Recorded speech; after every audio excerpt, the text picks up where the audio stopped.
Mga kabatang Indiana Kicks, unboxing time na naman tayo. Tara, samahan niyo ako. Guys, excited akong ipakita sa inyo ang laman ng box na to. Tara, tingnan natin. Ibaba natin to. So guys, ito ang kanyang box, Nike. And then, tingnan mo yung itsura ng box niya. Meron siya mga special print. Ayan, si MJ.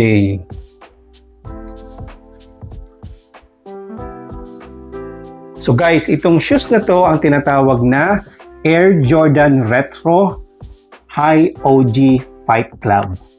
So nirelease to sa US noong April 11, 2026. So kaya excited akong ipakita to sa inyo. Ang Air Jordan Retro 1 guys ay isa sa pinaka masasabi mong nag-start ang career ni Jordan in relation to shoes. Kasi ito yung kauna-unahan niyang shoes na ni-release ng Nike. Ayan guys, so tingnan nyo, box pa lang, collector's item na siya. Oh. May print siya ng Air Jordan Shoes 1 na design. Tapos may mga photo pa siya ni MJ. So yung Air Jordan 1 guys, ito yung kauna-unahang shoes na ginawa ng Nike para kay Jordan. So pati yung paper packing niya, oh, may print pa ni MJ nung rookie year niya. Tingnan niyo. Ayan. Ayan yung number 23 niya. Ito yung original na design na colorway ng Jordan 1.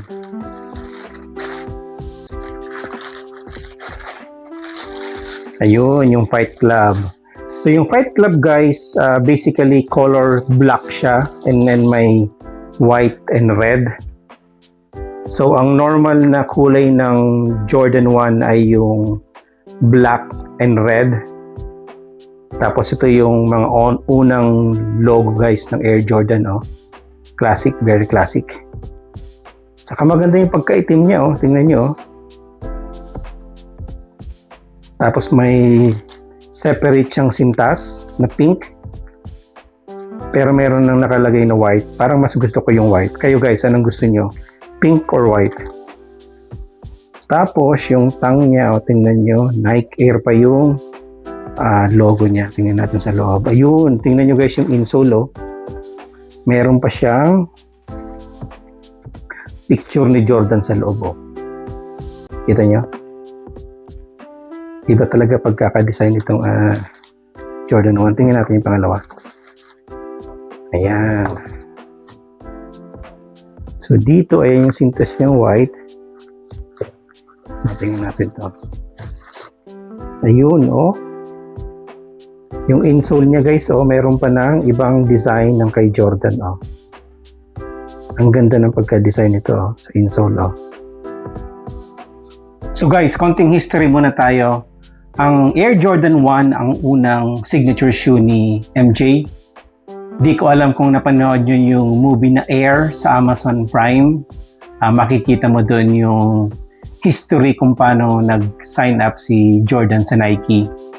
So, si Peter Moore ang designer nito at nakumbinsi ng Nike yung mami ni Jordan na mag-sign up sa Nike. So, ang ganda ng istorya na yung guys kasi dapat pipirma na si Jordan sa ibang shoe company but nang dahil sa negotiation skill ng Nike at yung design ni Peter Moore, nakumbinsi nila na si Jordan mag-sign up sa Nike and the rest is history. So sa ngayon guys, magpo-focus muna tayo sa version ng Air Jordan 1 Retro na tinatawag natin na Fight Club. So medyo tahimik guys yung pag-release nito pero later on sumisikat siya kasi napakasimple ng design, napaka-classic, black and white lang. Tapos meron siyang classic na Air Jordan logo nito. So sa ngayon guys, sa US ay $185 siya. So paki-comment na lang dyan sa comment section kung magkano to sa Pilipinas. So para sa inyo guys, maganda bang tingnan? Kaya nyo bang idagdag sa collection nyo to? para sa akin guys, panalo. Madaling bagayan to kasi color black lang eh. So anything na anong kulay man ng pantalon mo o t-shirt, pwedeng pang araw-araw, pang job form. So good to guys. Ang ganda ng pagkakadesign niya. So ito yung Retro One High OG ang tinatawag natin na Fight Club. So guys, kung mahilig kayo sa mga sneakers, unboxing, Jordan shoes collection, please consider subscribing to my YouTube channel. Nag-uumpisa pa lang ako. Sana masuportahan yung lumaki ang channel natin at isi-share ko sa inyo ang mga available shoes dito sa US kung kaya ng budget. So balikan natin to guys na version ng Fight Club. Ang Jordan 1 Retro OG, madami na siyang version. I think mayroong pinakauna nilang version ay ang yung Chicago. Tapos sumunod yung Chicago ay combination ng red and white. Very classic yon. Tapos sumunod yung Bread, yung black and red naman, high OG din siya. Tapos meron din siya guys na yung normal color ni MJ, yung UNC, yung parang bluish na color. Tapos meron din silang version guys ng Royal. Nakalimutan ko guys yung description ng Royal pero i-share ko sa inyo yung photo ng Royal na high OG. So ito guys, very simple. Kaka-release lang nito nung 2025 and then ni-release ulit this year. Parang part siya ng mga lifestyle design ng Retro One High OG. So para sa akin guys, very clean ang design nito. Tingin ko comfortable to, maganda naman yung pagkaka-foam niya, saka classic yung design. Nike pa nga ang logo niya dito, hindi pa yung Jumpman na Jordan, di ba? Yun yung normal logo ni MJ. So para sa akin guys, worth ito. Ayos to idagdag sa ating collection. Saka na-mention ko na hindi mahirap bagayan pag may mga party. So kung kayo guys, bibili niyo ba to? Isasama niyo ba sa collection niyo? So paki-comment na lang dyan. Tinawag na Fight Club ang colorway na to dahil sa style niya, saka sa pagiging black. So wala akong makitang history gaano kung bakit tinawag na Fight Club, pero based ata to sa mga sneakers forum na naging parang sikat na term na nila since medyo rugged ang style ng Jordan 1 Retro. So tinawag nila na ito na parang Fight Club.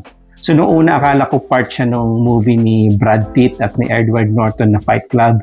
Hindi pala. So parang naging colorway na lang to or parang bansag na lang ng Nike ito na tawagin nilang Fight Club dahil sa itsura at design ng Jordan 1 Retro. So guys, yun yung full comment ko and review dito sa bagong release na Fight Club version. So kayo guys, paki-comment na lang kung type niya to and then mag-discuss tayo sa comment section. So maraming salamat guys sa panonood ng video. Hopefully masuportahan niyo akong lumaki ang channel ko. Again, this is Batang Indiana Kicks. Hope to see you guys again sa next video ko. Maraming salamat. Ingat kayo dyan. God bless.